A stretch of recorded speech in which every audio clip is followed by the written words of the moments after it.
Welcome to Spirits on the Rocks. We're sassy, we're spooky, but we're definitely spiritual. Hey.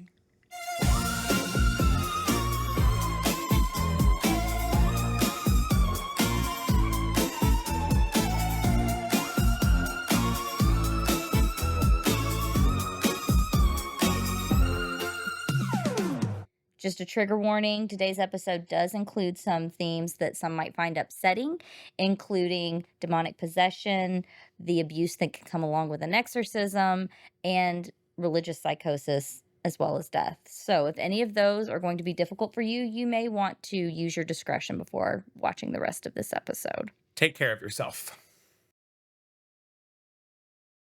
How's your week been? My week's been good. We've been really ramping up for my show. I am in a production of 25th Annual Putnam County Spelling Bee. You are going to hear me talk about it a lot because it's very exciting to me. But yeah, we just had our dress rehearsal yesterday. That went really well. Of course, I got this scratch. What happened? I was wondering and I didn't want to ask.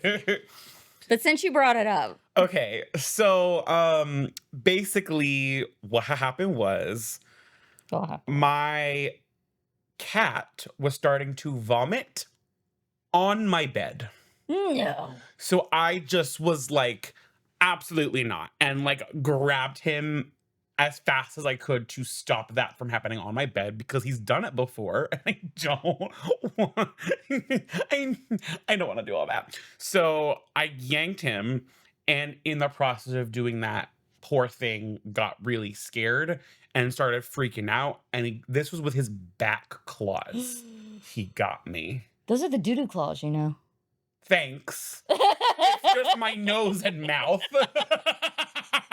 So thanks for that. That's where they kick. Yeah, I know. I've seen it. Sorry. I hadn't thought about that. You're welcome. But so yeah, that's that. So painful. How's your week been? Whew. Well, so my sister passed in December. Right. And we finally had her memorial because her birthday was this week. Which was healing. It was really healing. Our mutual friend did a beautiful job singing Fly Me to the Moon. Yes. Which is one of her favorite songs. And we did it on the mountain at this tiny little pseudo chapel amphitheater type thing. And it's very small.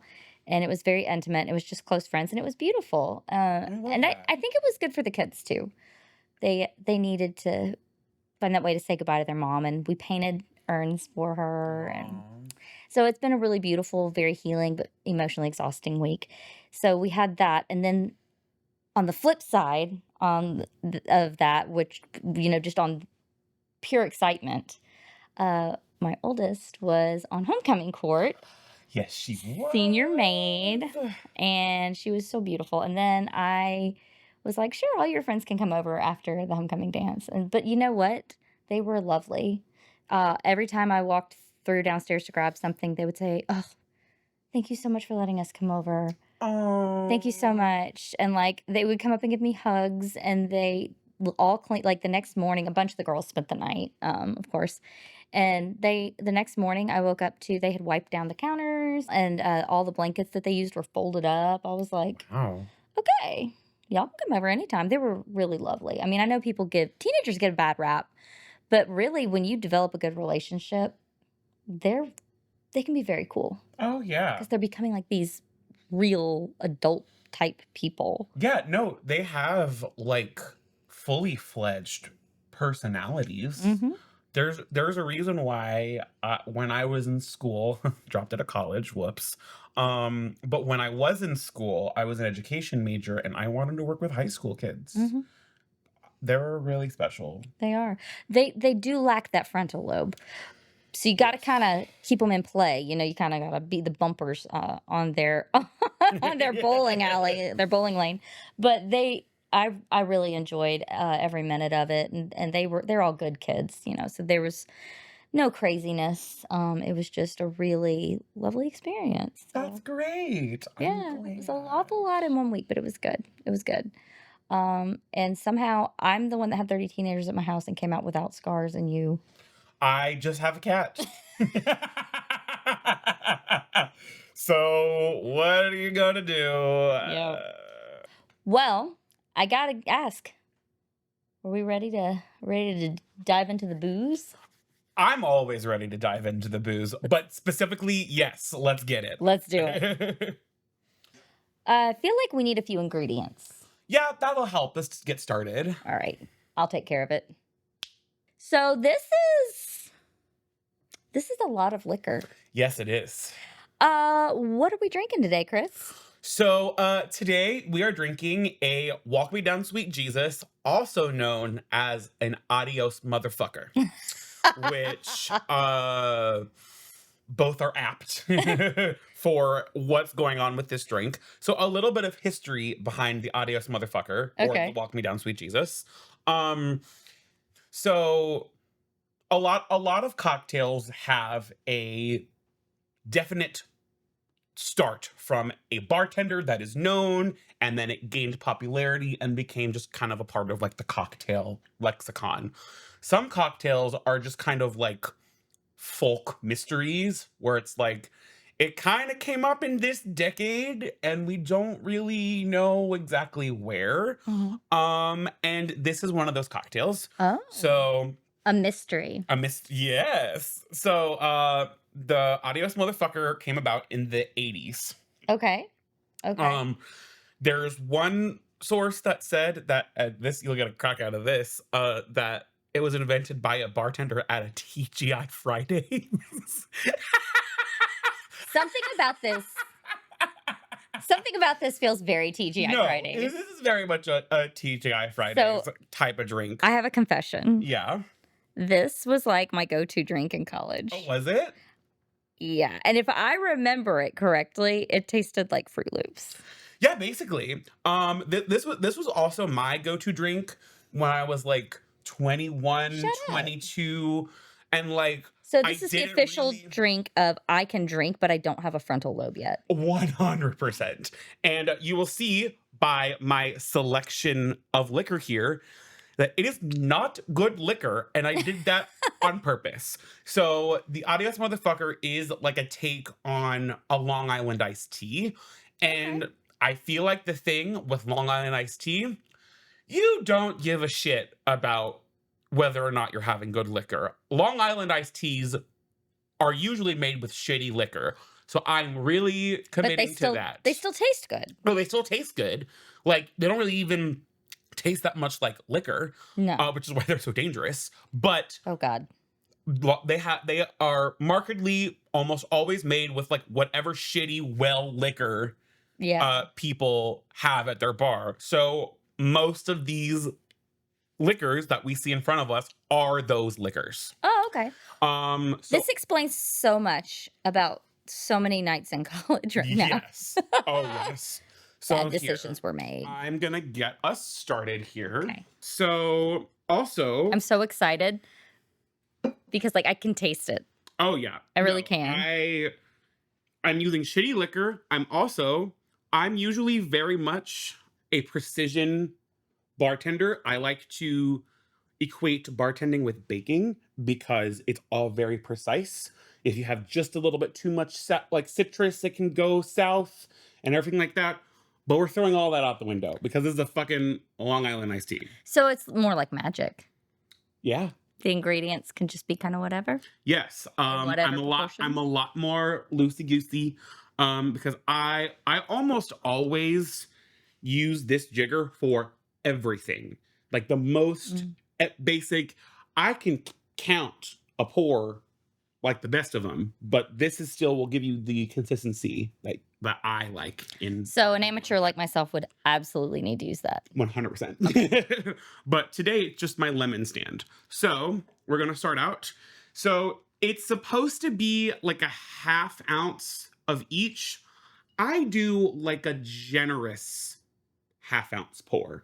Like this is closer to like a 3/4 of an ounce, somewhere in there. Again, this one is not rocket science. It's just strong. So It's not rocket science. It's bad decisions disguised with flavor. exactly.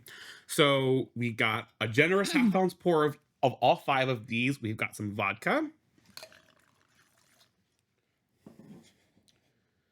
tequila,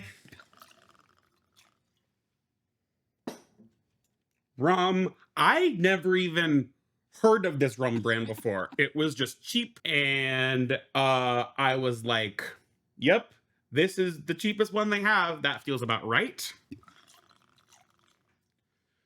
Seagram's gin.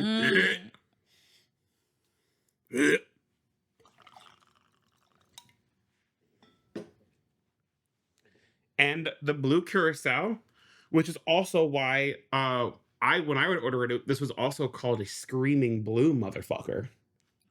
This thing's called a lot of things. Yeah, AMF. A lot of places just call it an AMF because they don't want to say motherfucker.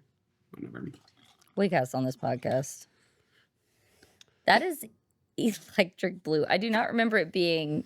I don't remember the blue being that blue. This is the amount of liquor. Look at that.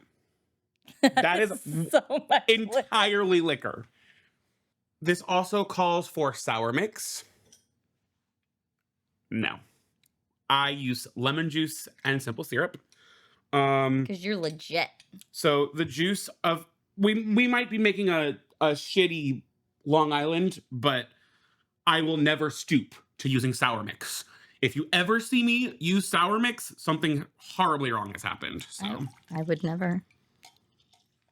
So juice of half a lemon, which if you're really following along is about 3/4 of an ounce of lemon juice, but who gives a fuck? Well, you're consistent. You're consistent. Something like that. And then some simple syrup. Figure it out. That much. Okay, so do you add ice before you shake or after? Because I know sometimes you're supposed to add it before, sometimes after. So before, okay. A dry shake is only used with certain ingredients. Like for example, an egg white. If you use an egg white, say what? An egg white. Yes. What drink would possibly have an egg white? A whiskey sour. A proper like whiskey sour does include an egg white. Because it's an egg white, it gets all foamy and frothy and adds air as you would use it in baking for like a meringue or something like that. So is it almost like with mayonnaise where like the lemon juice, it doesn't like cook the egg, but like almost makes it safe? Well, not quite, because you can just use pasteurized eggs, or like just don't worry about it. Just use the egg white and grow it. It'll be fine. Well, I'm sorry. I just leaned into the microphone and then laughed really loud. Sorry, Robert. Anyway. I mean, we do have a Health and Human Services secretary who's like, just drink raw milk. It's fine. So what's a raw egg white in your whiskey sour, really? Exactly. But so to go back and answer your question, yes, you do Oh! What was in there? It's so a little peek behind the curtain. I've already made one of these. And I guess there was just a little bit left on the other side of the tin. And I've just spilled it all over myself and onto the floor. Okay.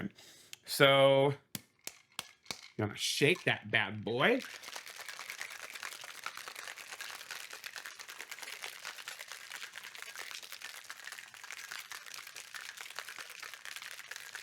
I'm so excited.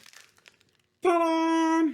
I shouldn't be, but I'm so... Look at this beautiful, unnatural.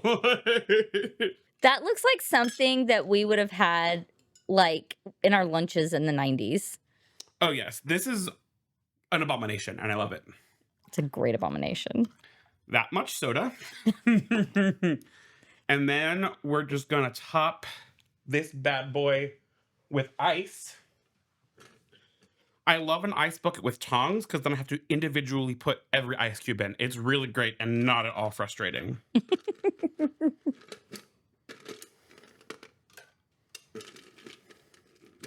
Oh my god, and it's not even, it's fine.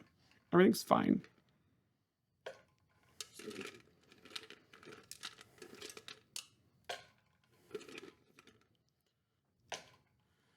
Okay. Let's give her a taste. Well, should we clean up first? Yes, let's clean Okay. up first. All right, there we go. God bless. Oh my god. Cheers. Yep. Ooh, tastes like 22. I can smell the stale beer on the floor of the frat house. That'll do. I forgot how good these were. These are dangerous. No promises about how this episode ends. Oh yeah, honey. We're gonna be feeling the fantasy. Also, the fact that these can still taste good is why I will die by the sword of never using sour mix. Because fresh squeezed juice makes all the difference in the world, motherfucker. Thank you very It much. does. Wink. That it do. Mmm. Walk me down, sweet Jesus. Adios, motherfucker. Whatever you call it, it is apropos. It is apropos. Speaking of, Ashley, Yes. why are we drinking? Well, we are drinking today because some people get possessed. Your brain is your brain is a very powerful organ. Well, either way, I feel like Walk Me Down, Sweet Jesus, Adios, Motherfucker, those are both pretty on the nose for what we're going to be talking about today. Yeah.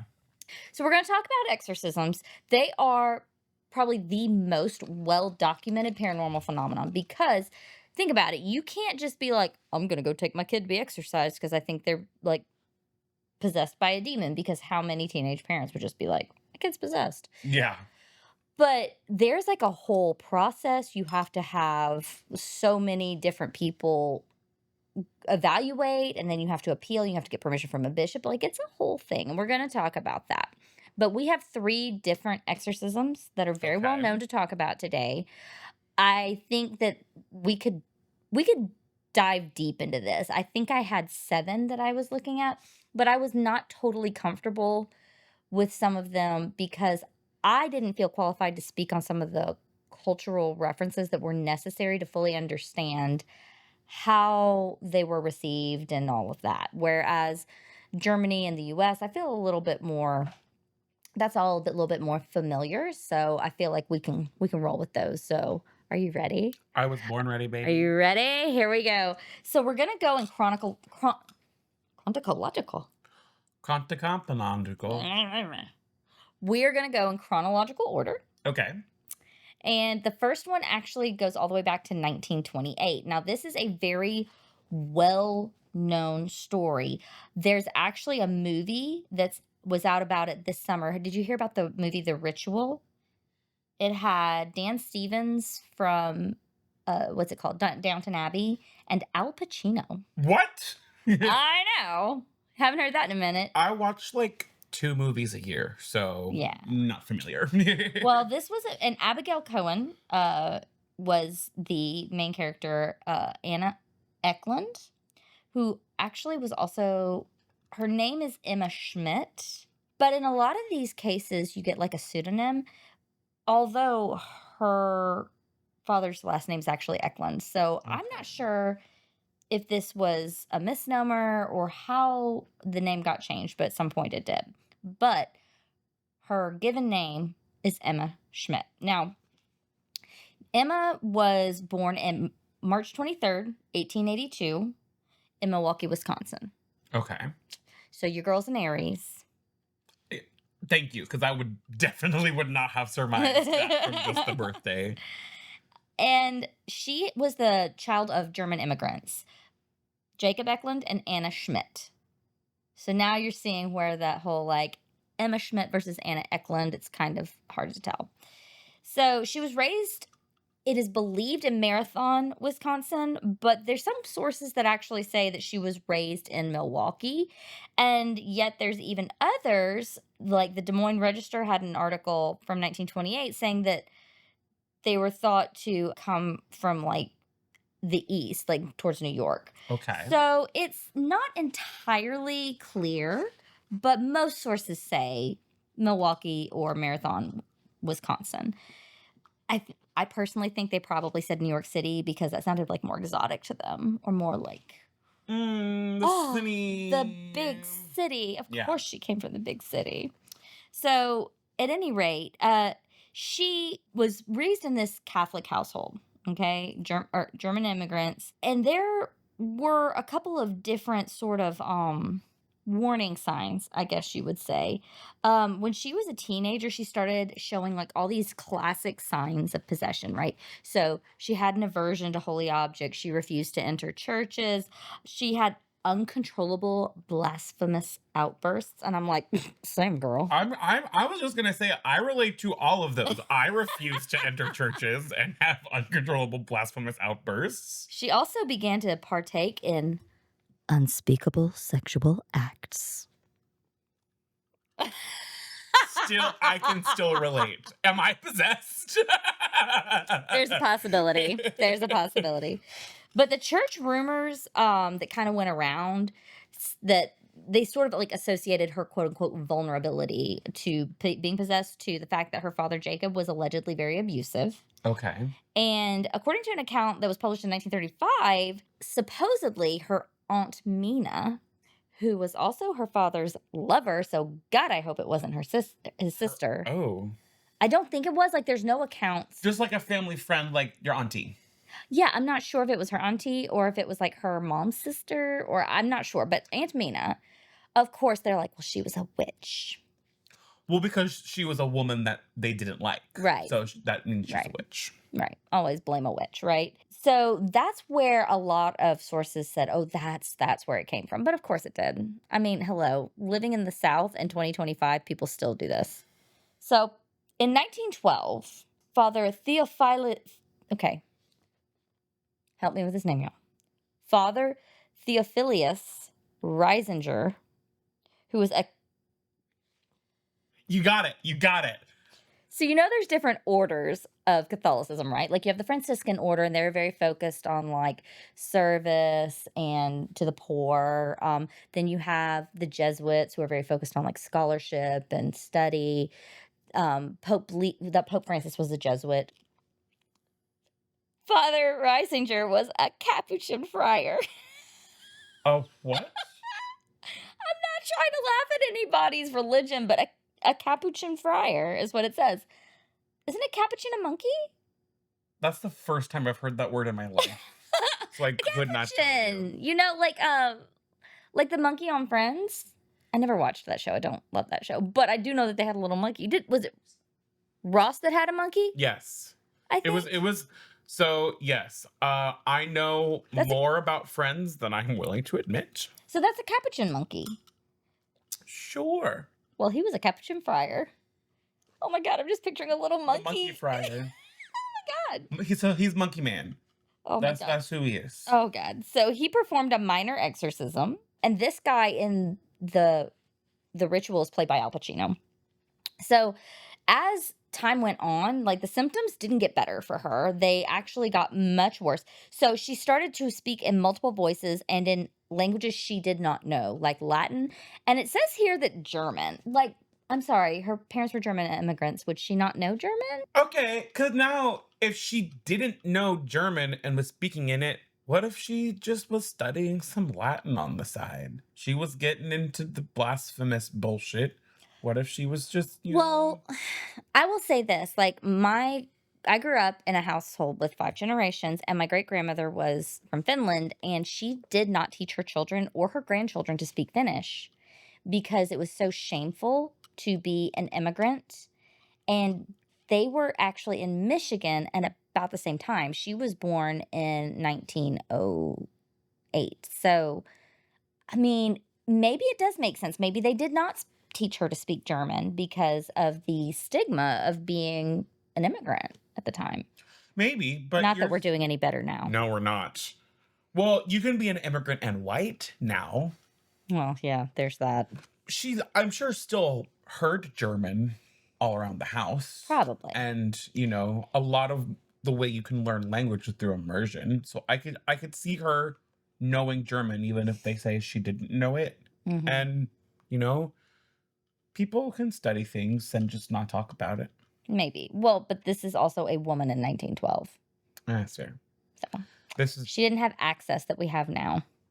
So I don't know. I have questions. But basically, she also started to display this unnatural physical strength and odd behaviors. And that's something we hear too. Like, we're going to hear that a lot.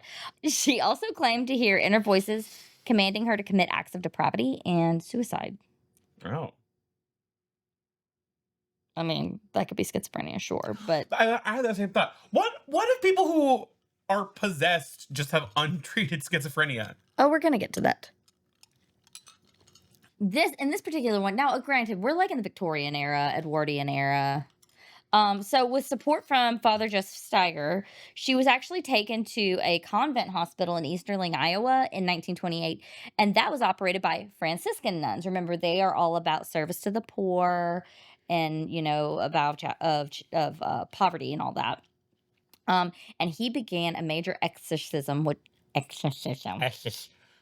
Girl, do we gotta call a priest? No, I think we're just having an adios motherfucker, and it's kicking in. Are we feeling the fantasy? So, Father Reisinger began a major exorcism that was sanctioned by the church, and there are a lot of steps to that, and we're going to talk about that later. But this particular exorcism, they did 3 different sessions across 23 days, which was August 18th to December 22nd of 1928. Jesus Christ. Yeah. So basically, throughout that whole exorcism, they reported that her body would like contort into all these like unnatural positions, that she was Me on a Friday night. vomiting foul debris in impossible quantities, kind of like your cat. Yeah. Yeah. He's we don't have to go Is down this that like- road. Continue. I guess this is like where the green pea soup thing comes from. Like in The Exorcist? Green?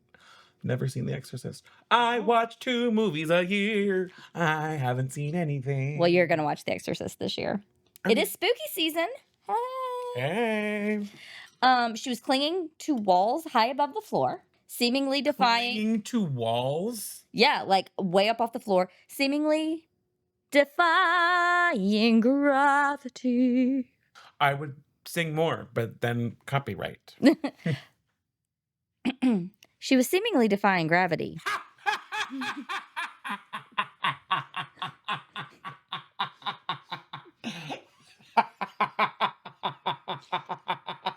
We're just gonna cut that. We're just gonna cut that. We're good. We're good.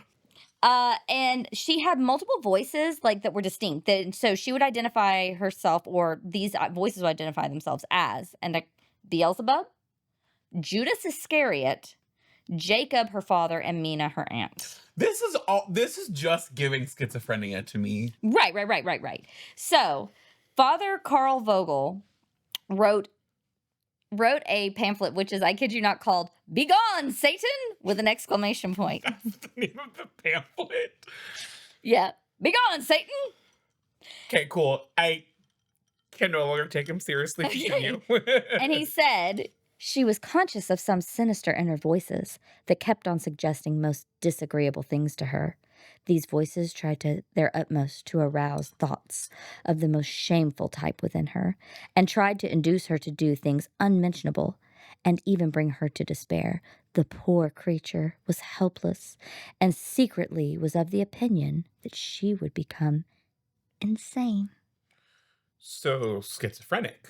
and sexually liberated. He's literally schizophrenic. I'm trying not to repeat myself too often here, but that is giving schizophrenia. So anyway, in December of 1928, the final session, after 3 days and nights of uninterrupted prayer, Emma collapsed and then cried out that the demons have departed in the name of Jesus. Witnesses described a noxious stench filling the room as the spirits left, and Emma regained her lucidity. She prayed, and she expressed peace. And what's weird is she lived the rest of her life supposedly in relative peace and religious devotion, and never displayed any of these symptoms ever again. That's crazy. Okay, see, that's where I'm like, okay, something happened. The case gained attention through Father Carl Vogel's 1935 booklet, Begone, Satan! And a 1936 Time magazine profile on Father Really? Reisinger. Yeah, yeah. I will say what was it, 23 days? That they did The the exorcism? yeah, 23 days, 3 sessions across 23 days. And that final session lasted for like 3 straight days. So that, I'm sure, regardless of what's going on, is a very intense psychological experience. I would agree with that. So I do think that could have altered her brain chemistry in a way of just like going through such a deeply profound experience Right. could have changed her. And we didn't really have like medical understand like in 1928, what was medicine really? Leeches? Fledgling. I don't know anything about medicine. Not what we have today. I know that. I don't know when they did the leeches or the other things, but Oh, leeches have lasted like they lasted well into the 20th century. Yeah, okay. absolutely. Okay, so I'm not totally blowing shit out of my ass. No, you're not. No, you're not. But she was blowing shit out of her mouth. What was it that they said? It was vomiting foul debris in impossible quantities. That's the one that gets me. That's just when I'm hungover on a Saturday morning. Right. But as we're gonna hear, that's gonna be us tomorrow. that can't be me tomorrow. I have 5 children and they wake up early, so yeah. Yeah. That's not going to happen. I will say that we are going to learn that most people, when they are possessed, actually lose their appetite. So, where was all this volume coming from? Bile. You only produce so much bile, my man. Anyway, we're going to move on. We've got 2 more. And the next one I'm pretty excited about. Okay. This is the exorcism of Roland Doe. Roland Doe? Like rolling shit. No, it's Rolanddoe, like Jane Doe, but Roland Doe. Rolling in the dough. I know, that's all I can hear. But his name is actually Robbie Mannheim.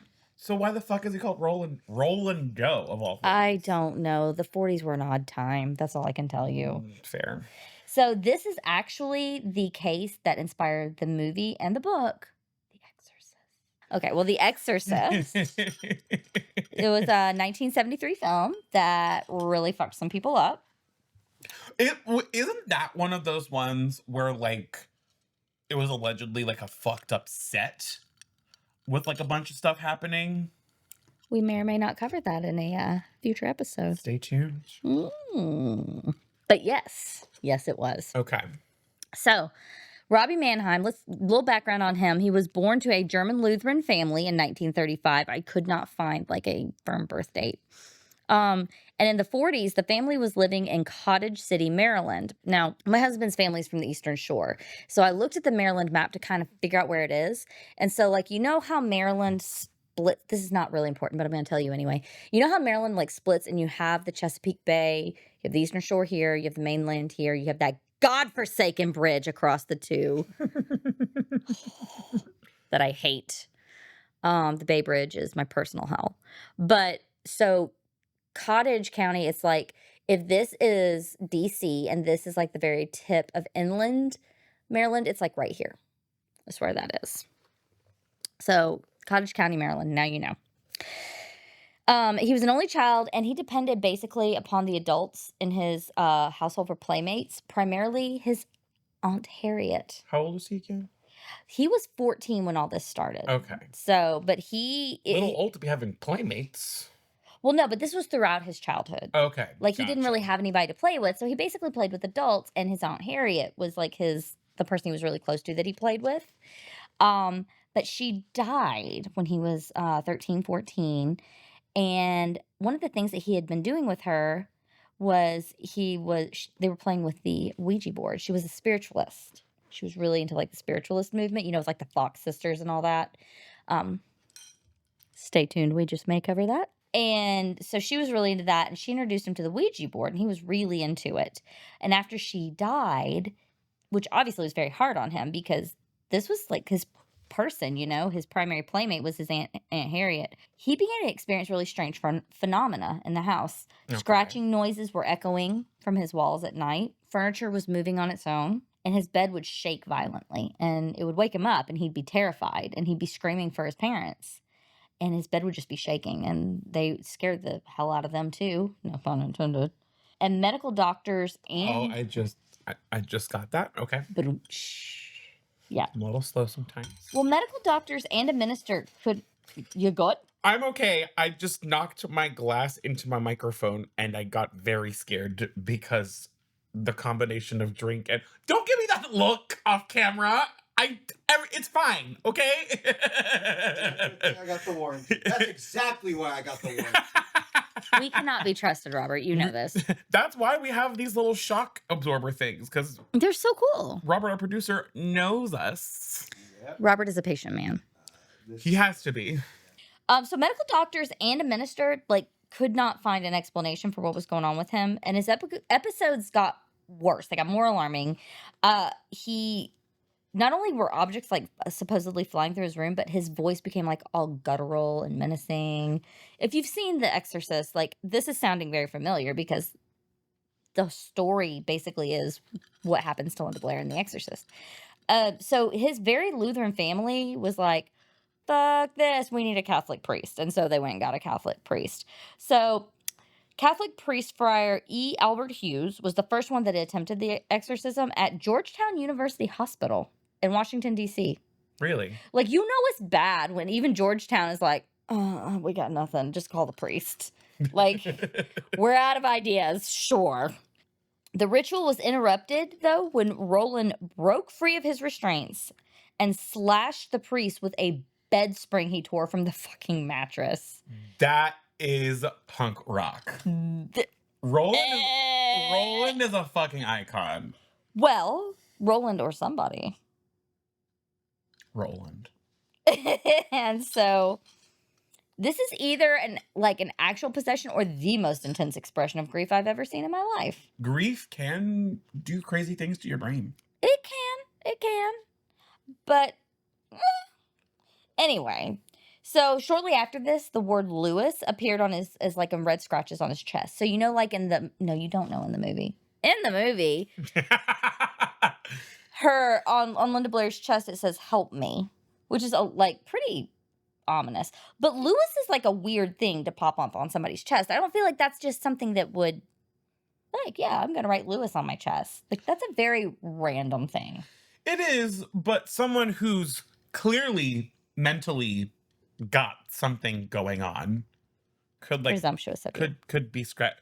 Girl. Hold the phone, sir. We've got a ways to go. Okay. So anyway, God. So I have things to say. Okay, it's why I have a podcast. So the family was like, okay, well, this means this is a sign that we should go to St. Louis. Question. If you have words popping up on your possessed child's body, are you going to be like, we're going to follow those signs? That's from a benevolent being. I don't care where those words are coming from. You need to get help. Yes. That's not. Well, they were trying. Like, they were trying Right. to get medical intervention. And like I said, at Georgetown, they were like, oh, no, call the priest. But that is a pretty crazy leap to make. It is. Of like, you carved the word Lewis into your own flesh. Let's go to St. Louis. Like that's Something. a pretty.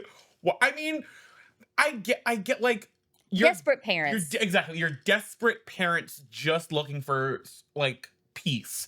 And this So, is like- their only child, too. Like, so their focus is all on this boy. Like, I can't even imagine. I can kind of, just because I am an only child, so I know how that dynamic works. I don't know, man. But like, as a parent, I can't imagine something like this happening to my child. Oh yeah. Oh my God, no. I would be losing it. I probably would think all kinds of crazy things. But anyway, so they get to St. Louis, and these Jesuit priests, remember the Jesuits are the ones that are dedicated to like, they're very scholarly. Yes. They're very scholarly. It was Friars William S. Bowden and Walter Halloran took over the case with the archbishop's permission. Now, remember, in order to do an exorcism, you have to get permission from the bishop. Like, it's a big deal. Like, it's not something where you can just be like, we're just going to do an exorcism today. And only certain priests are allowed to do it. Like, you have to be trained. It's a whole thing. So, over several weeks of nightly exorcism sessions from early March through late April of 1949. Some of these were at the home of a family relative in Belnor, which is, I think, a suburb of St. Louis. And later they were actually in the psych wing of Alexian Brothers Hospital. So, like, it's not like they weren't seeking treatment. Right. They were trying to figure out anything. So, get this. He exhibited the classic possession signs. He spoke in a low, deep, inhuman growl. He reacted violently to sacred symbols like crosses and things like that. He had superhuman strength, which I would love some more detail on that. I couldn't find more detail. But he would get new scratches and welts, like sometimes forming words and symbols, all over his skin during prayers. So they're watching it while they're praying, and they're watching this come up, and he's not doing it to himself. That's pretty crazy. Yeah, how do you explain that one? And witnesses also claim to see the boy's bed shaking on its own. And one priest's nose was broken when he lashed out during a rite. So he has slashed somebody with a bed spring. He's breaking noses, and his skin's just like popping up with words during prayers. I mean, something weird's happening. I'm just saying. That ain't right.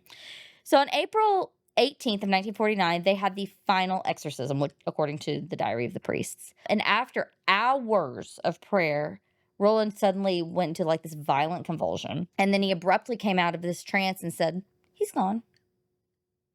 Just like cool as a cucumber, just very calmly. He's gone. He reported that he had a vision of Saint Michael, the archangel Saint Michael. And okay, I was just like, yeah, sure. Yeah, the archangel Saint Michael, and he saw Saint Michael defeat the devil in that moment, and then he was gone. And from that point on, he basically was completely free of any kind of symptoms and led a very normal life. No further outbursts. It was the most well-documented case of exorcism because Friar Raymond Bishop, where did he come in? I don't know. Somebody. This guy. This other guy came in. He kept a very detailed diary, and more than 40 witnesses were apparently. Really? Yeah, like this was not like 40 witnesses. Well, he was in a psychiatric hospital. Think how many nurses and techs and doctors would have seen this. It's a party. It's a party. It's a possession party. Party till my panties fall off. He said in a possessed voice. I will say, not to beat the schizophrenia thing into the ground, I do think it's boring to use the same argument over and over again. But I will ask, and I will ponder, I wonder how correlated our understanding of schizophrenia and reportings of exorcism are. Like, Right. have reported exorcisms gone down as we've learned about schizophrenia? Has it stayed the same? That's actually some data I'd like to know. Well, I can tell you this. So, I worked in psych, right? Right. I'm a nurse. I worked in psych. And schizophrenia doesn't resolve, Right. especially at 14. That's when you have onset, not resolution. So that doesn't really make sense. Yes, some sort of psychosis, religious psychosis, sure, we could make that argument, but not schizophrenia, not in this one. Fair enough. Because just hearing about, especially like in the first story too, of like hearing voices telling you to do bad things, that's just like classic, almost like stereotypical schizophrenia. So that is the first thing that comes to mind. But it's not the only type of psychosis. It's not the only mental health condition where you have someone hearing voices. Like, there are multiple types of psychosis where this happens. That's fair. And we do have people in the modern day who have religious psychosis. Oh, it's a trip. I've seen it. So, Mm-hmm. yeah. And now we have that new AI psychosis, which is... Oh, my God. Oh, we live in wonderful times. No, I had a lady who was convinced that she was Mary, Mother of Jesus. Oh, sweet baby child. She was not sweet. those But types I never felt work. really bad for her. And then I had another lady who she would just sit around, and anytime you would start talking with her, it would turn into, and the Lord said, praise the Lord. I mean, that's what every conversation was like. Like, she couldn't have a normal conversation because that's all she could do. Sometimes she would hold a conversation for a little bit before she would just barrel into that religious psychosis. That wasn't even so much religious psychosis as it was just hyper religiosity. But Well, sometimes those are the same thing. no, they're actually very distinct. Oh, really? Yeah. So hyperreligiosity is an inability to separate out religion from anything in a way that it prevents you from actually having a normal life. Yeah. I mean, we live in the Bible Belt, so everybody be very religious. And I have relatives, it's like they can't have a conversation, like they can't go 4 or 5 sentences without being, well, and the Lord is so good. Okay, that's your faith. It wears, but that's your faith. This is different. This is like you can't even function in a job because you're so manically focused on religious issues. And it usually comes along with something like the self-flagellation, the fear of going to hell. There's a lot that comes with it. With religious psychosis, that's different than hyperreligiosity, because religious psychosis, you're actually having hallucinations, delusions of grandeur, things like that. Okay. Okay. See, I didn't realize that hyper religiosity was like an actual term. I just pictured some of the, It's controversial. the cuckoos that we know and thinking that some of them are kind of verging on psychosis. So Listen, spiritual psychosis is a real thing, and I feel like maybe that's another episode. could be. Maybe. Or maybe that's this episode. I see what you did there. Just saying. Anyway. Moving on. So we have one final case. Okay. This is extremely well known, but this one's very sad. So just Way bracing for it. way to end us out with a bummer. Yeah. Trigger warning for people. This does involve someone not making it. So Okay. just a little trigger warning. So our last case, this is probably, as far as like the case itself, while The Exorcist is probably the best known movie around this topic, this one is probably the best known case. And it is the most recent of the three that we're doing today. This is the case of Anneliese Michel in 1975-1976 in Germany. The movie The Exorcism of Emily Rose is based on this case. Definitely familiar with that. Oh, yeah. Yes. All right. Anneliese Michel, she was 23 years old in Germany when her exorcism actually led to her death. So it is probably the most famous modern case because of that.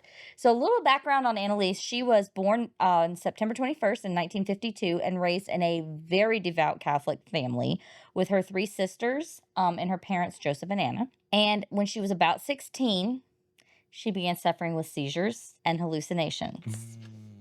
So June of 1970, all this on sets. This is a case, I think, where we can have the discussion we were having about the last case, where where does the medical end and where does the supernatural begin? Okay. She was diagnosed with temporal lobe epilepsy and psychosis. Again, not schizophrenia. And she was treated sort of off and on throughout her teens. And honestly, none of it really ever quite worked. It sort of kept it at bay. But when she went off to school in 1973 to the University of Würzburg, it really went off the rails at that point. Her classmates described her as very withdrawn, very religious, and her family was trying everything they could. To her family's credit, the first thing they did was seek medical attention for her.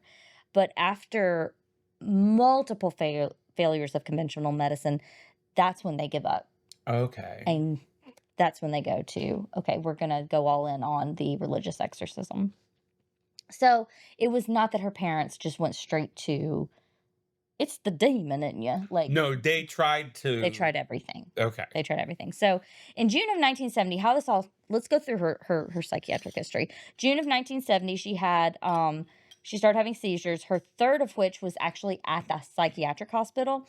And she was finally, after the third seizure, that's when she was actually prescribed anticonvulsants. Okay. It took 3 seizures for this girl to get prescribed What the antidepressants. fuck? I know, it's not okay. Is it because she's a woman in the 1970s? Probably. Probably. Or it may be, I don't know enough about German protocol, like medical protocols, and it's very possible that maybe they did not medicate for the first seizure, because some people do have a one-off seizure. It does happen. But, I don't know enough about their protocols at that time to be able to speak intelligently to that. The first thing they gave her was Dilantin, which did not work. And Dilantin, phenytoin is a very difficult drug. You have to regularly monitor your levels very closely, because you can very quickly get Dilantin toxicity, which can cause hallucinations, among other things. Okay. Yeah. Yeah. Just one of the things. So that is one thing that we might consider moving forward. But she described, while she was at that hospital, seeing devil faces at various times of the day after starting the Dilantin. So when that really wasn't working, it wasn't really controlling the seizures. It wasn't real, like, obviously we're starting these new hallucinations. So they switched her to something called Alipt. It's very similar to chlorpromazine. It's another phenothiazine that is used for schizophrenia, um, behavioral disturbances, hallucinations, delusions, that kind of thing. And then it doesn't really say if that worked, but it sounds like it kind of kept things at bay for a little while. Okay. But in 1973, remember, that's when she goes off to school, and shit just goes off the rails from there. It just got out of hand. So she really became depressed, which is not unusual, right? When a kid goes off to school. Right. But she was hallucinating while she was praying. This was like the big shift for her. And she kept complaining that she was hearing these voices that were saying that she was damned and she would rot in hell, which is honestly so heartbreaking. Can you imagine? Like, what an existence. So she goes back to the psych hospital, and treatment is not improving her health at all, physically or mentally. And her depression got worse. Her psychosis got worse. Long-term treatment outside of the psychiatric hospital after her short stay didn't help either. I mean, it's just like nothing was working. They tried switching around her meds. They tried switching around her therapies. Nothing helped. Damn. Nothing helped. I mean, it was whatever this was very treatment resistant. So this is where I start wondering, are we sure that this is medical? I don't know. I don't know, but it gets bad. She got to the point where she was completely intolerant of any Christian iconography. Like, she could not be in sacred places. She could not be around sacred objects. She saw a crucifix, she would absolutely lose her freaking We're starting mind. to get back into territory that I align myself with. Yeah, exactly. I'm like, whoa. Well, but you don't fall on the floor and scream and writhe when you see one You haven't seen. I'm just kidding. that we know of. Could you imagine this is the episode where we find out that I've just been possessed by a demon this whole time? It would explain so much. Well, some folks here in the South will be like, that's why you were homosexual. Oh, there are people here in the South who I'm sure my homosexual lifestyle, other aspects of my lifestyle. Yes, I'm sure they would think that. Anyway. Yeah, the witch wouldn't know anything about being on the outskirts. What? But to be fair, that is a choice. Mine is a choice. I choose. So is mine. Didn't you know that? Excuse me. I forgot. You're like, yeah, you know what I would love? I would love to be a social outcast. Oh, yeah. Let me that would just be make great. my life way harder than it needs to be for no reason. So she visited the unauthorized shrine of San Damiano in Piacenza. Wait, I took an Italian diction class. What is For it? the love, oh, that's right, you do opera and shit. Yes, San Damiano in Piacenza. Piacenza. Oh, Piacenza. Excuse me. The Z is a TS sound. Oh. Piacenza. Piacenza. Oh, I'm gonna say that all the time. Piacenza. Piacenza. Piacenza. Piacenza. Oh my gosh. I took one Alessia would be semester so of diction classes for Italian, German, and French, so I get to act like I know about those languages. Well, you can at least decipher how to say them correctly. Yes, I can say them correctly, at least for stage dialect, which is how you sing a language is different from how you speak a language. I was a voice major in college, dropped out, different story. But so we learned how to sing those languages, which is a little different from how even English, how you sing it is very That's different from how true. it's spoken. That's true, like the way that you elongate your vowels and Yes. everything. But that said, I do get to pretend to be Well, no, an but that's very expert. helpful. So, note to self, next time we have something that's like Italian or German or French to pronounce, I'll be like, hey, Run it by me, girl. because I doubt we're going to come across much Finnish, which is where I'm actually helpful. Or They Spanish. I know Spanish. surprisingly they didn't teach Finnish diction. So Not a lot of Finnish opera. not that I'm aware of. They're very utilitarian people. All right, so she would visit this unauthorized shrine of San Damiano in Piacenza with a family friend who regularly organized Christian pilgrimages to Italy. I mean, so this girl is surrounded by like religiosity, right? But her escort in Piacenza was convinced she was suffering from demonic possession because she was unable to walk past a crucifix and refused to drink the water of a Christian holy spring, Oh. which might just honestly be good public health. Yeah. I don't know. Apparently, people drink from the spring and they're fine. I don't know. But because she couldn't do these things, her escort was like, your girl might be possessed, which I feel like is a bit of a leap. But just because it says that these are the reasons, I feel like he probably saw her other behavior too. Because we know the treatment didn't help. So Right. I'm sure she was still exhibiting these symptoms, and he probably went, oh, she's doing all this weird stuff and she can't walk past a crucifix. Yeah, And all she the went drinking religious the holy stuff. spring. Yeah. No, he was Yeah. putting two and two together, I'm sure. That's what it sounds like. But her mother, when she returned, swore that she saw the stigmata on her daughter. Do you know what a stigmata is? I've heard that word before. Probably because it was a movie, like I think late 90s, early 2000s, Stigmata. I forget, y'all are young. Oh, I'm old. So anyway, the stigmata is the wounds of Christ. So it's Okay. like the wounds of like the holes through the hands and the feet and then inside. 1999. I was 3 years old. I don't want to talk about it.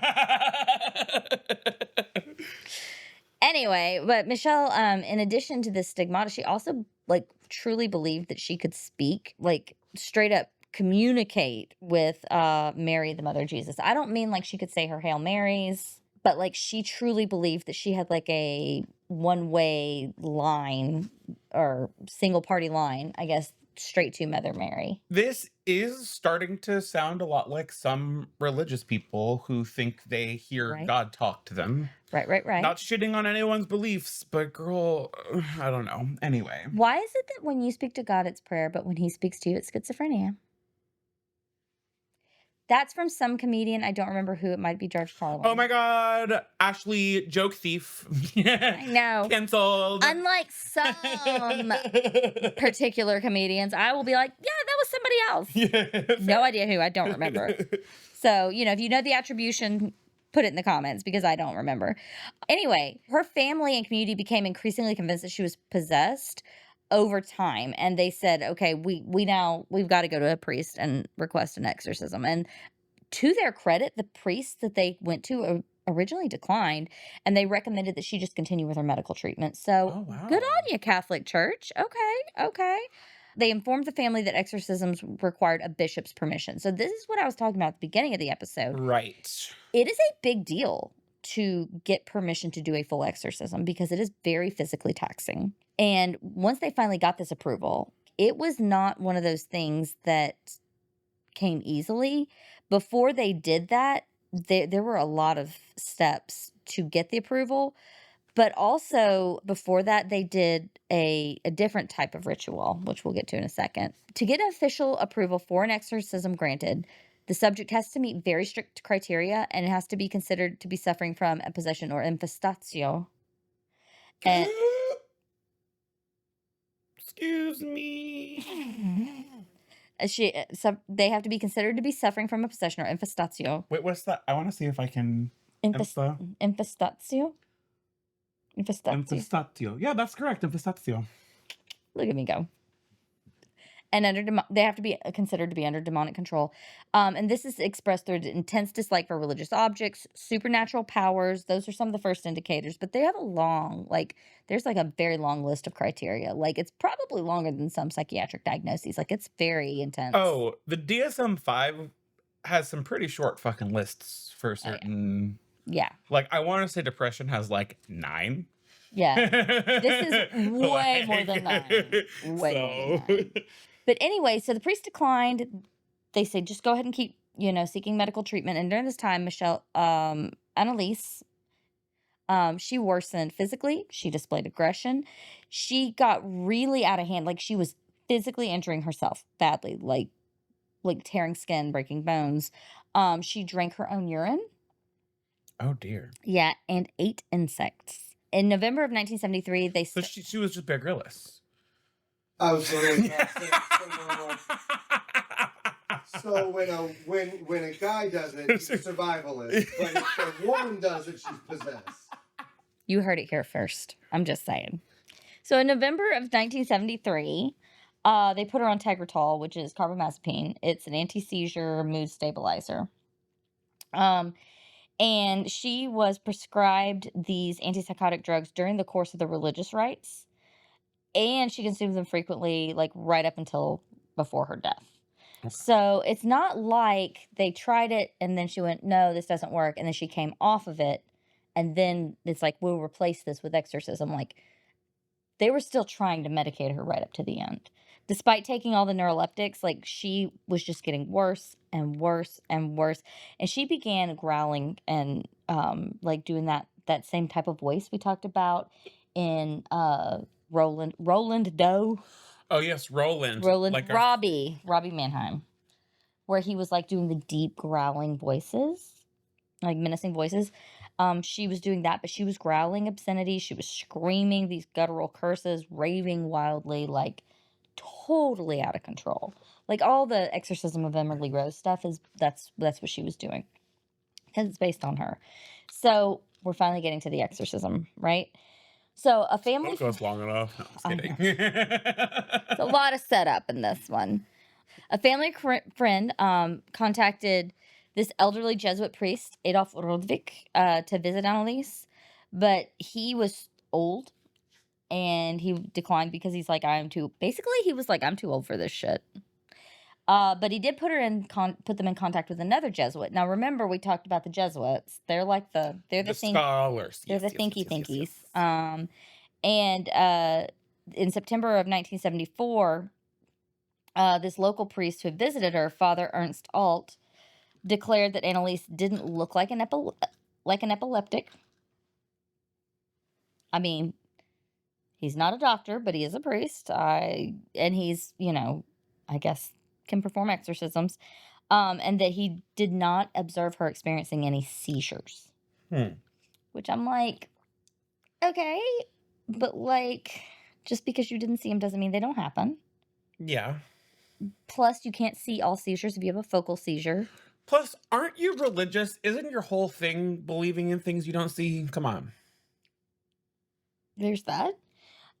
So between July and August of 1975, he really like came around to this idea, like, okay, this girl is definitely demonically possessed. But he didn't snap to this decision either. Like, it was over like quite a bit of time. Like, he observed her for several months before he came to this realization or this conclusion. Father Alt urged Josef Stangl, the Bishop of Würzburg. I'm nailing these. He urged the bishop to allow an exorcism. So Annalise wrote this letter to Father Alt in 1975 saying, I am nothing. Everything about me is vanity. What should I do? I have to improve. You pray for me. I don't know what that has to do with exorcism or being demonically possessed. Yeah. That just sounds like self-flagellation. And she also told him once, I want to suffer for other people, but this is so cruel. Oh. Which is, yeah, that's like super sad. So yeah, but by August of 1975, Stangl granted Father Alt permission of performing the small exorcism upon Annalise. So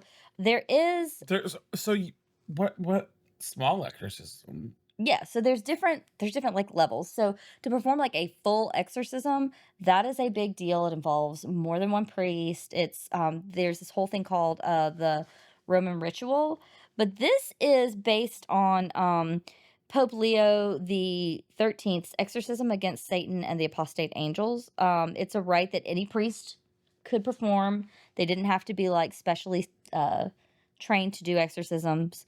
Um, and it didn't require episcopal approval. So, like, the bishop gave him permission, but he didn't necessarily have to give him permission to do this. Okay. But it was more like, let's hold off on the big deal. Just do the little one. Just do the little one for now. It'll be fine. Exorcism light. Exorcism light, yes, diet exorcism. And so he did this little small like mini exorcism, diet exorcism, and it, spoiler alert, did not work. What? So in September of 1975, Father Rodvik visited Annalise with Father Alt, and he wrote a detailed report of her case, appealing again to Bishop Josef Stangl, arguing in favor of a genuine demonic possession, and he really pushed for Stangl to allow them to perform the major rite of exorcism, which is the Roman ritual, the Rituale Romanum. It is, as you can see, like I have in my book here, like, I don't know, this is the whole, like, this is just a basic chart of the tenets of the Roman ritual. The actual Roman ritual is like a book. It's Really? yeah, it's intense. Like you have to have authorization from the episcopacy. You have to have medical screening, which good on you, Catholic Church, for including that aspect. That was not included until like the early 1900s. And then in 1999, they revamped this. So you have to have a like full medical and psychiatric evaluation first. And generally, they prefer to have more than one physician sign off on it. So, Okay. all right. Okay. Respect. Good on respect. them. But this is like really the Ritual Romanum is very risky. Like people break bones because they're like straining against the restraints because they often have to be restrained because while this is happening, they're just thrashing about so violently. They're trying to hurt people. I mean, hello, our boy Robbie. Our boy Robbie was like slashing people with bed springs.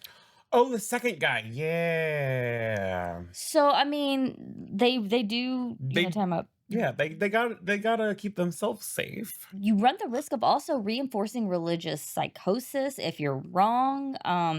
There is like long-term spiritual and social impact. It's very in depth, and so it's been revised several times. So it is no small thing for a bishop to say, okay, we can move forward with this. But so I'm kind of reading this personally as like maybe exorcism for like, from a skeptic's point of view is like just this very intense and specific form of therapy. Especially if you have to get all these medical checks and everything done, like, there's a lot of, as we were talking about earlier, there's a lot of specific kinds of psychoses. yeah, And so I could argue, and I guess I will argue, that exorcism is just a very specific, very intense form of therapy that's just kind of been around. It's just spicy psychology. I mean maybe, but it sounds tantamount to like something very. I mean, I don't know. Let's keep reading. Okay, yeah. Let's move on because I want you to hear like how it went before we come to that Yes. conclusion. And I do have a pretty general question about exorcisms, but we will save that for after. Okay. All right. I may or may not have an answer. We'll find out. I'm hardly a You're not authority on the subject. What, you don't have affiliation with the Catholic Church? No. Shocking.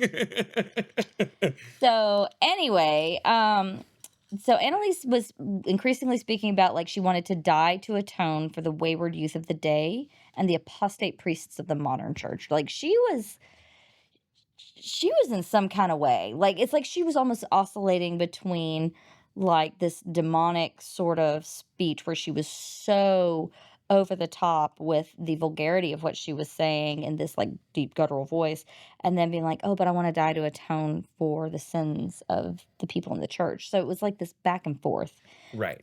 which I guess you could say sounds almost like angel demon struggle, right? Yeah. You could also say manic depressive. Not typically. Not typically, because manic depressive, which we would now call bipolar 1 or 2, you don't have those instant, like, back and forth. It's these long series of, like, you're in a depressive episode, you're in a manic episode. And when you're in a manic episode, you're going to be, like, up for days, pressured speech. You're going to, it drags on, you know, whereas depression can last for much longer. That back and forth like that's not typically manic depressive. That's a really common misconception, though. Like, a lot of people still see it that way because of the way it's been portrayed primarily in media, yeah, which is valid. So, did not expect my professional background to come up on this one, but all right. Hey, nope, it's not even the first time, because we talked about the differences of like schizophrenia and different psychosis. And I want to be very clear, like, I'm just a nurse. Like, I am not a psychologist. I am Right. not a psychiatrist. And my psych experience is the least of my nursing experience, you know. Well, you clearly know more about it than I do. I have a passing familiarity with it. So, but at any rate, at some point in September of 1975, her parents, I think, hit their breaking point, and they just stopped consulting the doctors at her request. Annalise said, "I want you to stop consulting the doctors," and they relied solely on the exorcism rites, which that's tough, right? Because do you honor the wishes of someone who is mentally ill who cannot advocate for themselves because they are so far gone, but they're still human, and you Right. still want to respect their rights? That is a slippery. That's a hard, yeah. Yep, that's tough. Yeah. And I run up against that all the time with my dementia clients and my dementia patients who, it's like, okay, I want to respect your right to make your decisions as much as possible. But no, you can't live on your own when you've left the stove on 3 times and almost burned your house down. Yeah. Or you've forgotten where you live multiple times and people have had to show you home. Like, it kind of feels like a similar thing here with me of should they have listened to her? Right. I think we can maybe argue that they shouldn't have, but we'll You keep know. going. So they officially began these exorcism rites on September 24th of 1975. So we are literally, oh my gosh, we just had the 50th anniversary of this. Because today's October 2nd, 2025. The 50th anniversary. Oh my God. Oh shit. It was just last week. Oh my God, it's October already. I know. We don't have time for that. Moving on. But yeah, not the takeaway. Anyway. But I noticed, I was like, oh my God, that we just passed the 50th anniversary of her starting this That's ritual. wild. That is wild. So Father Ernst Alt was one who had been kind of with her and observing her. He and this Salvatorian Father Arnold Rentz performed the ritual with the approval of the Bishop of Würzburg, but the bishop ordered total secrecy. And I don't know if it's because they didn't want the media circus around it.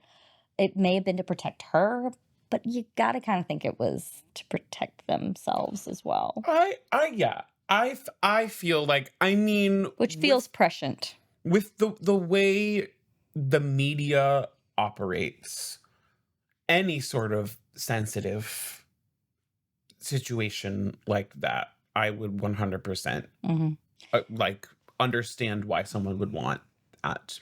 Right, and this is 1975 when, I mean, you have, like, the nightly news for, like, an hour and, like, that's it, but there was still, like, printed press, And and sensationalism. sensationalism. It was alive and well. It was Yeah. alive and well. Hello. Let's just think about some things happening in America in the 70s. Yeah. But they did use the Rituale Romanum, which is what we just talked about. Is this very intensive, very specific set of rites. They have to go and they have to prepare for it. They have a very specific set of prayers they go through. They use holy water. It is intensive. And I didn't get into like the nitty gritty of it because there's just so much. And I did not feel like I could, even after reading it, I didn't feel like I could speak on it in a way that was responsible and authoritative. So I'm not going to. But they used the Ritual Romanum, and over 10 months, they performed 67 sessions. Jesus Christ. That would be Well- the main tenet, yes. That's true. They said that a lot. I'm sure. But that's 1 or 2 a week. I mean, that's a lot of exorcism. This poor girl. Well, yeah, no wonder. And generally, in every single one of these, she was struggling, screaming, needing restraint. It was really ugly. And during these sessions, she would claim that she was possessed by all these entities. Like, she said that she was possessed at one point by Lucifer, Judas, Nero, Cain, Adolf Hitler. Oh. Yeah. Oh. Like, I love how okay. we have actual Satan, and then we're like, ooh, Adolf Hitler. If the shoe fits. But then, like, if you can claim to be possessed by Adolf Hitler, how does that give validity to anything else? You know what I mean? Like, I could say I'm possessed by the spirit of fucking Pinkie Pie. You are possessed by the spirit of Pinkie Pie, my love. That's just accurate. Why was Pinkie Pie my first example? What's wrong Freudian with slip. me? Yeah. This is my confession. These are my confessions. The other person that she sort of said she was some sort of disgraced priest, but like I couldn't find any information on who this disgraced priest is. Okay. Because I have questions. But the voices on the exorcism tapes supposedly show demons arguing inside of her, like multiple voices. Okay. I want to hear these tapes. I could not find them. And not just because, I didn't have as much time to devote to this research as I'd like. I'm definitely learning how I want to conduct research going forward. But so she hears these demons arguing inside of her, and that's all on tape. So that's pretty compelling. Throughout the ordeal, she was kept praying obsessively and constantly, but her health just kept deteriorating. She broke the bones in her knees from constant kneeling, which I have a lot of empathy for. I have broken my kneecap in half, and it sucks. Ouch. Yeah. 0 out of 5 stars. Do not recommend. So, but mine was from a single traumatic pop. She broke her kneecaps because she was kneeling constantly. That makes me painful just thinking about that. Ouchie. I can't even think. And eventually she just completely stopped eating, refused all food. And her final rite was on July 1st of 1976. And she died from malnutrition and dehydration. She weighed 30 kilograms at her death. Jesus. So, just so you're aware, to convert kilograms to pounds, you multiply by 2.2. I know the kilogram is about 2 pounds. She was 66 pounds. Yeah, that is crazy. That's tiny, tiny, tiny. But she was so weak, she couldn't even move by herself. And she supposedly had pneumonia as well. So she was just intense suffering for the entire last 10 months of her life. And this obviously raised a lot of red flags, because typically with exorcisms, people don't die. Yes, they're suffering, but generally what we see, with the last 2 cases, they recover, they're fine for the rest of their lives, and this girl literally died. The state actually charged her parents and both of the priests with negligent homicide. Really? Yeah. Um, I mean, those were, you know, an exorcism is a for you to live through is a mhm. traumatic thing to experience. So I could absolutely see why the state would charge them with homicide for that. Well, you want to talk about not a good look. Guess who their the defense attorney for the priests Oh was? God, who? Erich Schmidt Leichner, who was the defense attorney for the Nazis at the Nuremberg trials. Oh, all right then. So, yeah, mhm, mhm, mhm. But I mean, to be fair, like I'm not sure how German law works. Maybe it's the same thing as like here where you have a right to an attorney. So a lot of defense attorneys wind up defending people that they wouldn't necessarily agree with or want to represent, but they are doing it because they have a right to counsel. That's fair. I don't know that much about German Representing law. the Nazis? I feel like that Yeah. just can't really defend that in my opinion. But so I have a question for you Okay. about exorcism in general. Okay. All of these exorcisms were done through the Catholic Church. Mhm. Why is the Catholic Church seemingly the authority on exorcisms? Because none of us in this room particularly subscribe to the Bible in any capacity. Mhm. Um, and none of us necessarily think that any sort of Christian symbolism holds any merit necessarily. So, what makes the Catholic Church and the Bible right in this case, Well, where it might not be right everywhere else for us? I have personally not come across an exorcism case that didn't happen to a Christian. I feel like that should be explored because I thought, like, could there not be like a shaman somewhere who could perform Well, a ritual similar to this? and they do. Like evil spirits embodying people is not exclusive to the Christian faith or to Catholicism in particular for sure. But because these cases deal specifically with the sort of villain of the Bible, with the devil, that's I think when the Catholic Church gets called in because they are specifically supposedly have like the antidote, the antithesis to that. Okay. Well, as someone who can say, the Bible isn't, how do I want to word this? As people who wholeheartedly disagree with the Bible, why Mhm. would I agree with it in this instance? Because I don't. Well, I don't think that they wind up doing exorcisms on people who don't already believe that it's necessary and believe that Christian faith is the antidote to their No, condition. I get that. Why does that mean we agree with them? Why does that mean that we think that that's Oh, legit? well, not necessarily. I think that there's things beyond what we can explain, Yeah. and I don't necessarily think that it is a Christian solution. I think that they're probably my personal. Well, let's save this for wrap up. Okay. I I just get what you're saying, but I think it belongs in wrap up. You know what I'm okay. saying? I just do have that question because yeah. So are we ready to rank? Yes. So I'm going to rank this from the least believable to the most believable. All right. So starting out with the least believable in my opinion, I'm going to go ahead and go with the last story. Annalise? Annalise.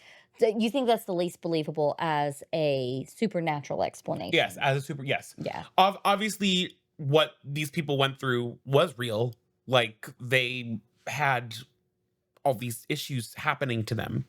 But I just truly think that was just they couldn't find the right help for her it was the 70s, so they had a lot of advances in medicine that we know, but there was still a lot of treatments there are still a lot of treatments Mhm. that we have now that in the fucking 70s weren't available. Right. I just don't think they were able to get her the right medication and the right things that she needed. And unfortunately, that just ended up with her passing. But Yeah. because of that, I think that is the easiest explanation of that was just somebody dealing with some deep psychological problems that never got fixed.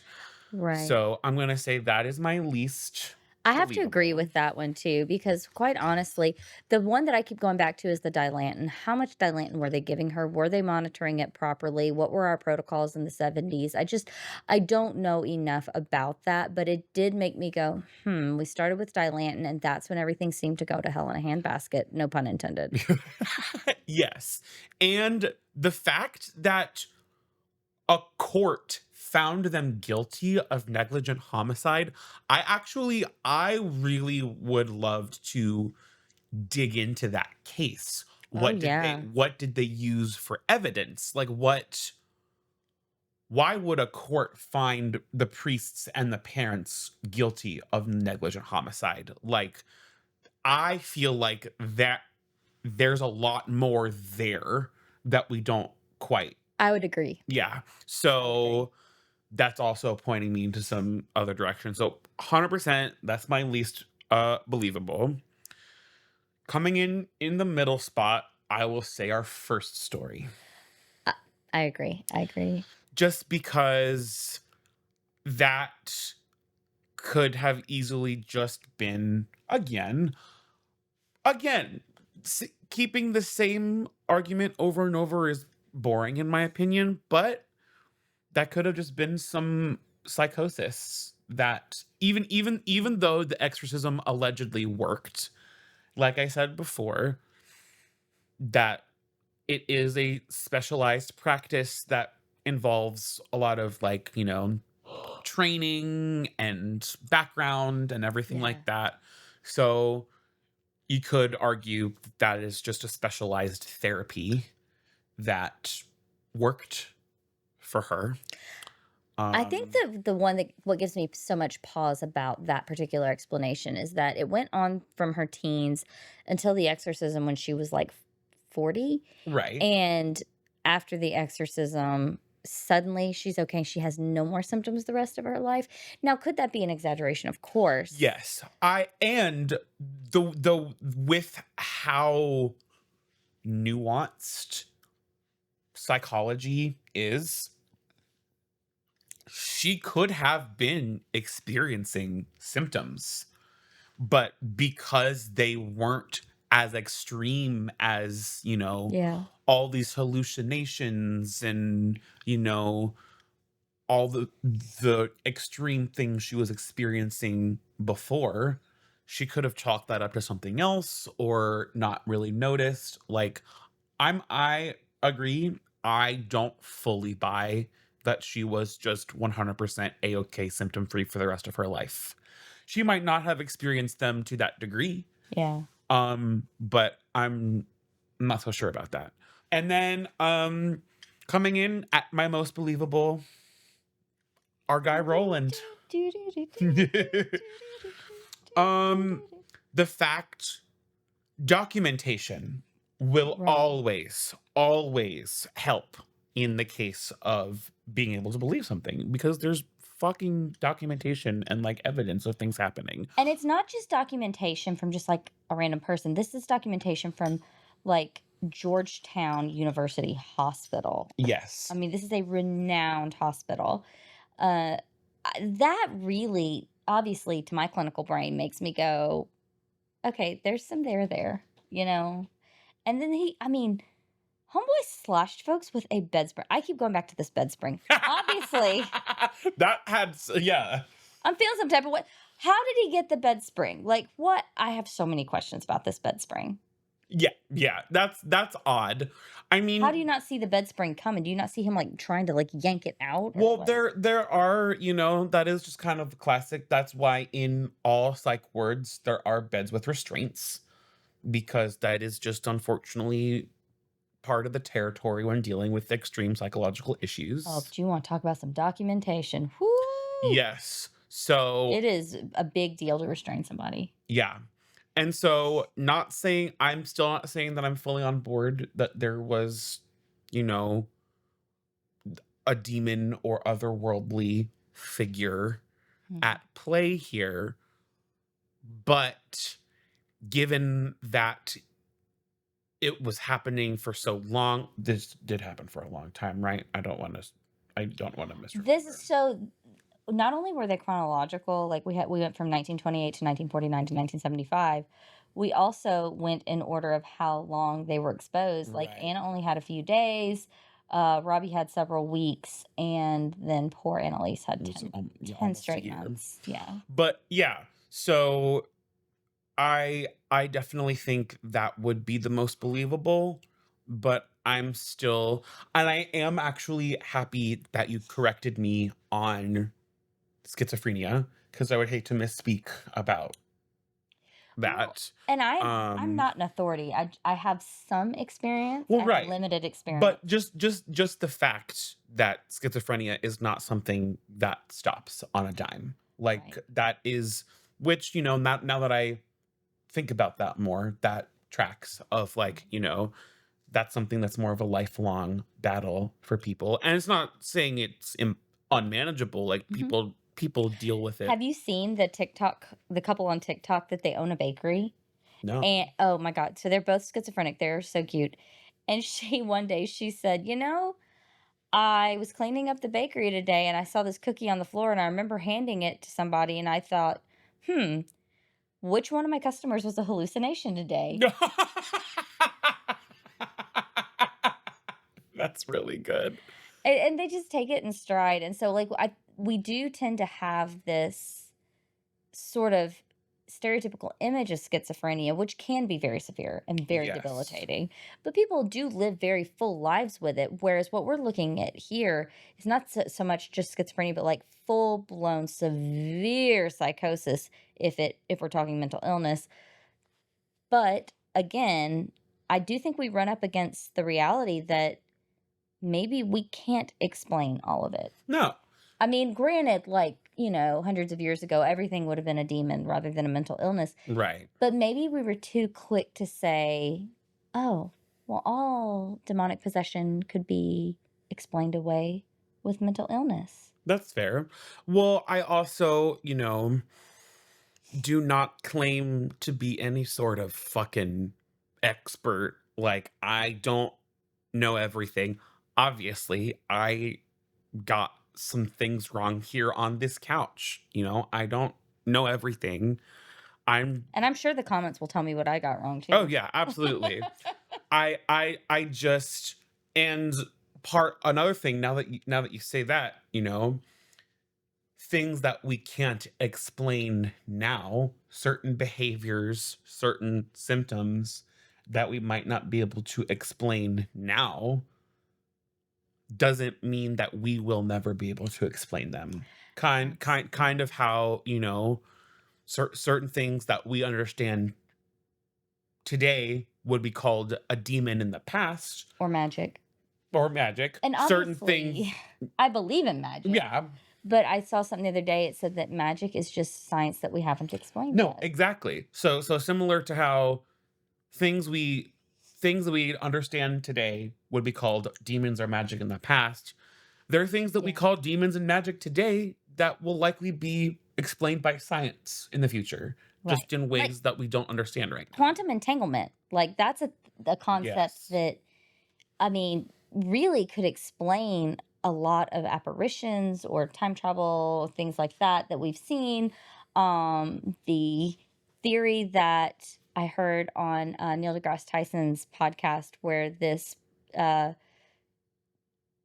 don't know if it's an astrophysicist or what type of smart Science guy, guy. super smart scientist was talking about the fabric of the universe being basically threaded together with wormholes. I can't even get my brain around that. So Sometimes when quantum, because like I remember I watched, bit of tangent here. I watched this video one time talking about black holes mhm. and the event horizon and how Yes. black holes are an event, not like a oh god.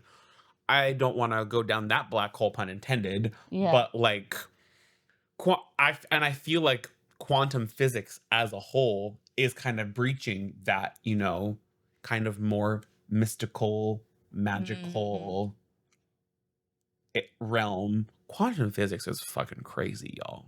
It's insane. It's insane, and it really does, like, string theory alone really does play into a lot of sort of new age beliefs and sort of witchcraft and spiritual magical beliefs. So I mean there is definitely possibilities of think of possession, maybe it is a quantum entanglement situation, maybe it is two different entities trying to occupy the same matter. I never even thought of it that I didn't way. until just now. Look at us. We're real We're real thinkers. We must be thinkers. we rolling with the Jesuits. We are.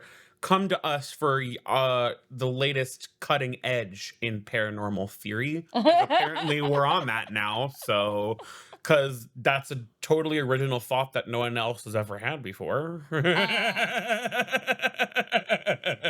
You know, But I'm gonna go out on a limb and assume somebody really smart has probably thought of that at one point. But it, like, we're sitting here no, it's talking. that absolutely makes sense. Yeah, quantum Like, entanglement could very much explain these events, but then that doesn't mean that they're a clinical issue. They are something that we don't fully understand that is, to some extent, paranormal or magical or clinical. or clinical. Like Annalise, I think for sure was clinical. Yeah, 100%. That girl was just done dirty. Um, and it's I okay. The way you are with the bed spring, that's me with the homicide. The fact that the parents were also found guilty. What the fuck were they up to? What Yeah. like Maybe we'll need to do a deeper dive on this one. yeah, that's a rabbit hole I want to go down. Why what were the parents up to? Why were they also convicted? Like, And if you want a deeper dive on this, let us know in the let us know. comments. If any of the stories today, if you'd like a deeper dive, let us know. We may just do them on Patreon. Yes, we're not opposed to doing like deep dive episodes in general. Hmm. Yeah, So it's a work in progress. You know, we're yeah, on episode 2, so we'll see how. we're how this getting goes. there. Yeah. But at any rate, I do think that it's interesting that we both agreed on it because I did not expect that. I didn't either. Well, I feel like we kind of we found the common ground of quantum entanglement, which is Yes. funny because seemingly this new idea of quantum physics is starting to explain the unexplainable. Some of it for Some of sure. it, yeah. Yeah, we still don't know everything. I sure as fuck don't know everything. Again, I wanna don't fucking come for me in the comments for saying wrong things. Like, I don't know everything. Look, I will say Star Talk is so fascinating for me as a magical practitioner because in some ways some of the things that his guests are saying I'm like, but that validates my practice. It doesn't discredit it. Right. Um whereas a more like deity specific religious practice, I mean, I don't want to yuck anyone's yum, but I have a harder time with that the more that we learn. Yeah. Whereas sort of a collective consciousness, now that makes sense. That and okay. The idea of there being a collective conscience or souls or anything like that, as someone who finds myself a lot more on the atheistic side of a lot of things, spirituality, religion, everything like that. Those are things that give me pause because I do think it is closed-minded to think that just because I can't quantify it myself And just because I can't quite experience it with my five senses, that just means it doesn't exist. Like, I will Yes. be the first to say that I think that is a closed-minded view of the world. But since I don't really have those answers, I still do lean on my way of processing that, which is through science. Well, you have to have a Did modality that to make process sense at all, what I just No, said? and no, it does make sense Okay. because science is the modality and the paradigm through which you process everything. And while I very much rely on science, I have the duality of science and spirituality for me. But listen, we did a money pool and that shit worked. Yeah. No, it did. So I'm just saying. So, final thoughts. I feel like we've pretty well covered sort of what we think of demonic possession. I think that the best explanation is quantum entanglement. And I astoundingly agree with you. What? All right, I'll drink to that. Cheers, motherfucker. Cheers. All right, that's all we've got for y'all today. Please make sure to like and subscribe. Make sure to check the links below to follow us on all socials. And we will see you next time. Bye.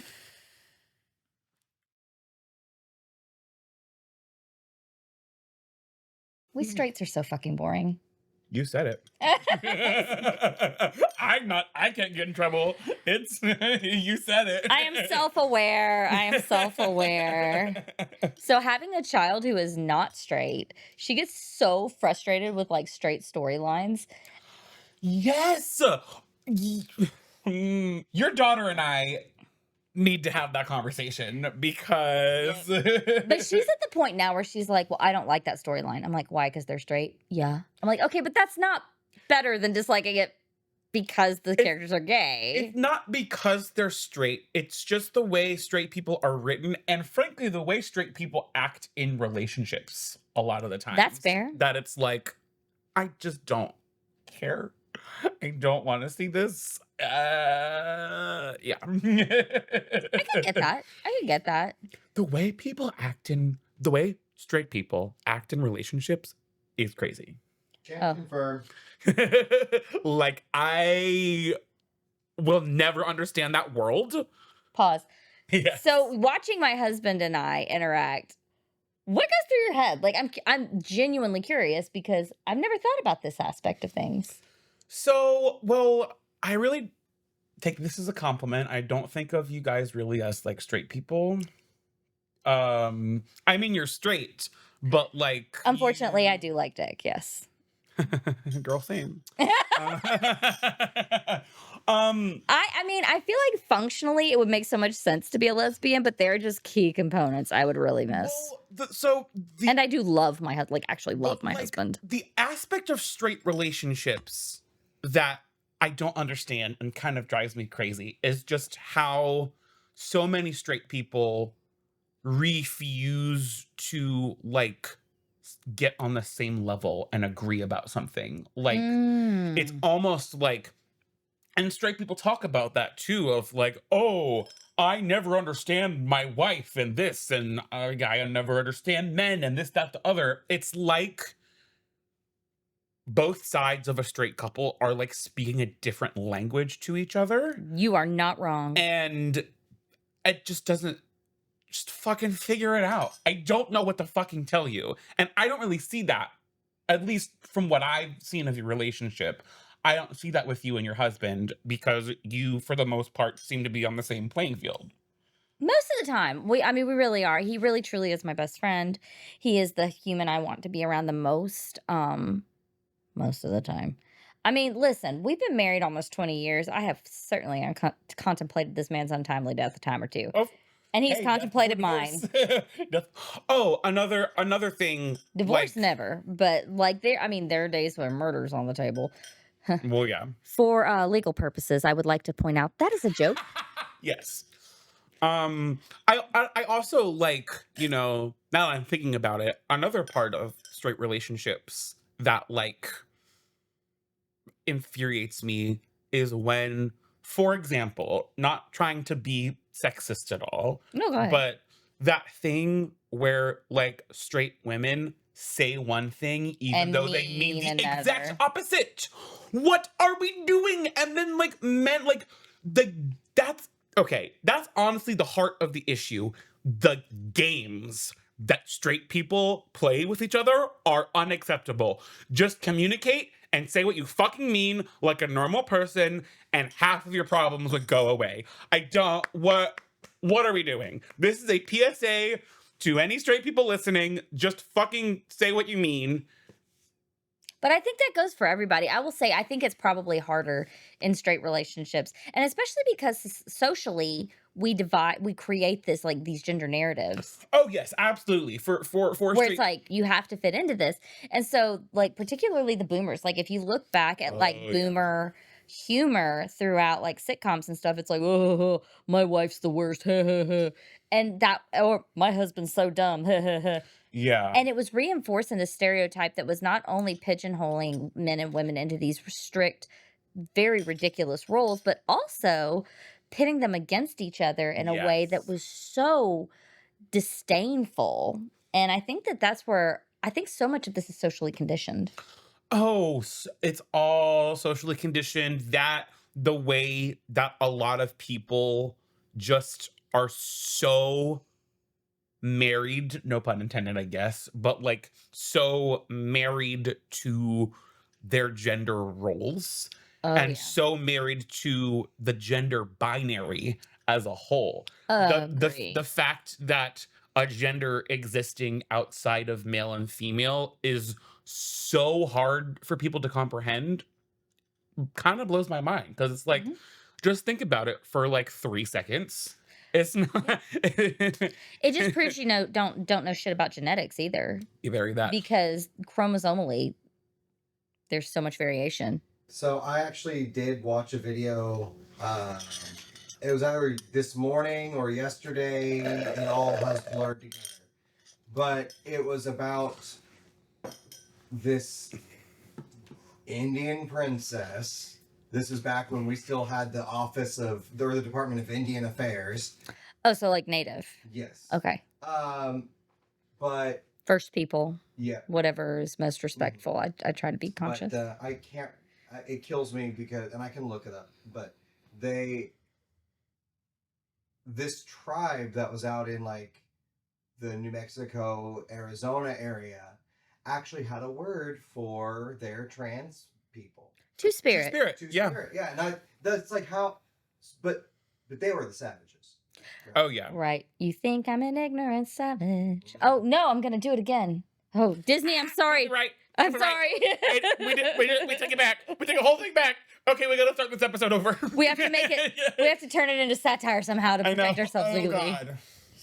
I'm not satiring Pocahontas. No. We're No. I feel like we should move on. Yes, it was a valuable conversation to have, but we did Right. have a whole tangent about. I know, but you know what? The tangents I feel are where the gold is. 100%. That's really where, the meat of the human experience is found. Yes. With that said, we're going to get Did back I to ramble on a little too long about straight people? Maybe, but I wouldn't take it back if I could. baby, I feel like you needed to get that off your chest. Listen, straight people. I literally looked straight down the barrel of my camera and said, "You need to get your shit together." You looked straight down the barrel of your camera? Yes, I. I thought you don't go straight, you go forward.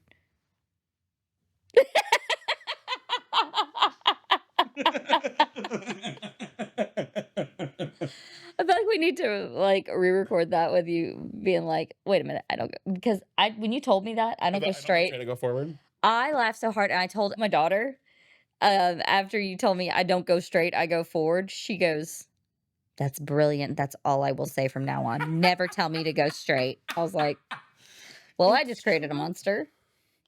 And I, by proxy, created a monster as well. You've created a monster in so many ways. I have. Yeah. I can never pass up all dressed chips now. I was gonna say the true gay agenda is Viva paper towels And all dressed chips. All dressed chips. Have you used Viva paper towels before? Sparkle. Okay. Viva needs to sponsor us. Viva. Viva. Sponsor us because I have been ruined for all of their paper towels. They're like a cloth. We got to put you on game, Robert. These paper towel. This is turning into a commercial. So Love y'all. sponsor us. Love y'all, but paper towels are a commodity, and I'm just gonna get whatever one I can afford that week. That is the most straight man answer I've ever heard in my life. Guilty as charged. Because listen, I've been Asexual heteroromantic. listen. I've been in some pretty bad financial situations recently with being in between jobs. Not anymore, thankfully, but I was in between jobs for a minute. I will make Viva paper towels happen. They are important Listen, to me. Never mind. Continue. Listen, my husband the other day was like, okay, I need to go to Sam's. I'm going to pick up paper towels. I was like, don't you dare get any other paper towels but these. And he was like, oh, this is serious. I was like, oh, this is serious. Like, and even he was like, yeah, they're pretty good. Like, you can do dishes with them. Yes, they are the best paper towels that have ever been made. There's no close second. Literally, it all just happened because I was at the grocery store getting some paper towels, and I just saw that they were like, oh, these are cloth-like. And I was like, huh, that's interesting. I'm not super loyal to a paper towel brand. Sure, let me try these. And I took them home.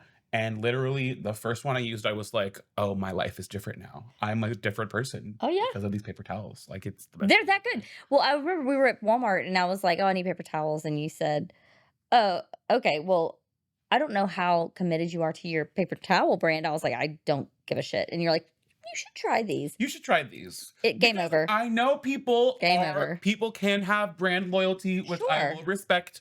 But if I can get you on the Viva train, come on, baby. Viva, you need to sponsor us. We are giving you so much free advertising right now. It will never happen again. Oh, yeah. Oh, yes. This is the last time we'll ever talk about your product unless you give us money. Thank you so much. We're poor. Sponsor us. Thank you. I have a lot of kids. Sponsor us.